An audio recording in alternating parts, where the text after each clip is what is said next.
धीरू और झब्बू की समझदारी भरी रोमांचक यात्रा। एक बार की बात है, हरे भरे मैदानों और सरसराते पेड़ों के बीच एक समझदार बूढ़ा गधा रहता था जिसका नाम था धीरू। उसी खेत में उसका एक चुलबुला, नटखट और थोड़ा सा बेवकूफ दोस्त भी रहता था, एक छोटा कुत्ता झब्बू।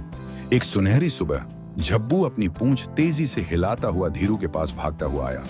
धीरू, उसने भौंकते हुए कहा, मैंने जंगल में एक गुप्त रास्ता खोजा है, चलो देखते हैं कि यह कहां जाता है। धीरू, जो धीरे धीरे एक गाजर चबा रहा था, थोड़ा सोच में पड़ गया। अपना एक पांव उठाया और बोला, झब्बू, ध्यान रखना चाहिए। जो रास्ते इतने सालों तक छुपे रहे वो शायद किसी वजह से छुपे हों। सोच समझकर कदम उठाना चाहिए। लेकिन झब्बू तो रोमांच के जोश में था। वह उछलते हुए बोला, अरे धीरू, तुम कब से इतने डरपोक हो गए? मजा कहां गया? चलो ना। इतना कहकर वो बिना सोचे समझे उस अंधेरे जंगल की ओर दौड़ पड़ा। धीरू ने गहरी सांस ली और अपने दोस्त को अकेला न छोड़ने के लिए उसके पीछे चल पड़ा। उसके खुर पत्थरीले रास्ते पर टक टक करते हुए आवाज कर रहे थे। जब धीरू ने झब्बू को जंगल के किनारे पर पहुंचते देखा तो झब्बू खुशी से भौंकते हुए इधर उधर कूद रहा था।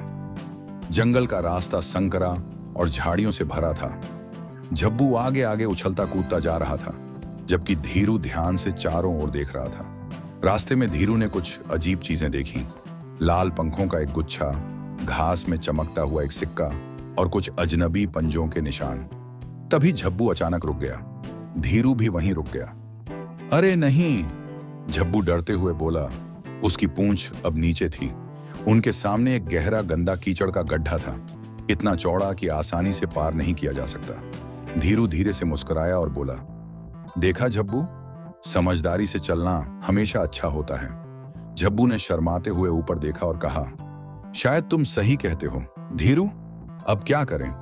धीरू ने आसपास देखा और फिर एक तरफ इशारा किया, हम वापस जा सकते हैं या फिर इन गिरे हुए लकड़ियों का इस्तेमाल करके एक पुल बना सकते हैं। दोनों ने मिलकर लकड़ियां खिसकाईं और एक डगमगाता पुल बनाया। पहले धीरू चला, धीरे संभल कर, फिर झब्बू आया, ध्यान लगाकर संतुलन बनाए रखते हुए।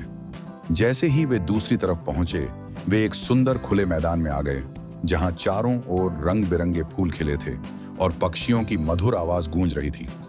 झब्बू खुशी से चिल्लाया, वाह, ये तो किसी खजाने से भी बढ़कर है। धीरू ने बुद्धिमानी से मुस्कुराते हुए कहा, हमेशा कूदने से पहले देख लो मेरे दोस्त। उस दिन के बाद झब्बू ने हमेशा धीरू की बातों को ध्यान से सुनना शुरू कर दिया और उनकी रोमांचक यात्राएं अब पहले से भी ज्यादा मजेदार और सुरक्षित हो गईं। भले ही झब्बू अब भी मजा लेना पसंद करता था, लेकिन उसने सीख लिया था कि थोड़ी समझदारी से ही असली मजा आता है। और इस तरह धीरू, समझदार गधा, और झब्बू, नटखट कुत्ता, हरे भरे मैदान और सरसराते जंगल के बीच हमेशा के लिए मजे और समझदारी के साथ रहने लगे।